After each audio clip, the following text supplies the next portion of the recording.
Welcome back. I'm here with some interesting champagnes, and next one I have in front of me is from the 1996 vintage, and this was a quite legendary vintage that everyone talked about, and this particular one comes from the house of Boizel, and it's called Joyau de France, and which is the crown jewel of this family.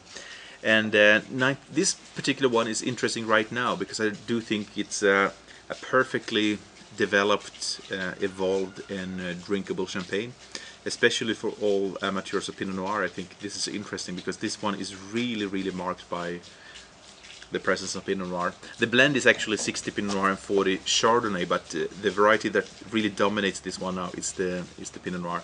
And putting my nose in this one, I encounter a lot of those aromas we do find in old Pinot Noir, in old Burgundy, such as, sweet fruits, almost dried fruit character, reminiscent of quite perfumed raspberry notes, and almost a hint of that forest floor, or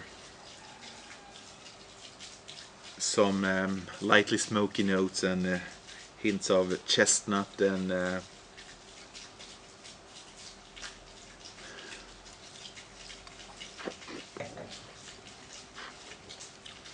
tasting this now, it's really well-rounded, a really creamy texture on the palate with fine integration of the bubbles, and there's still a vivid freshness there, and I think it's always a nice balance between the varieties. And of course 1996 was a vintage which was really high in terms of ripeness. It was really high in terms of acidity, in terms of alcohol and everything.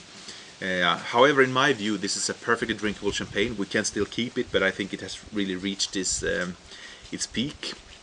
And when we talk about champagne, we use it too often just for aperitif, for starters perhaps. I really think that this is a champagne that should be paired with food. And when I think about Pinot Noir with this maturity, I would love to pair it with mushrooms, something like in October, November, with cept mushrooms or truffle, or chanterelles with a breast chicken or pigeon or anything in that direction.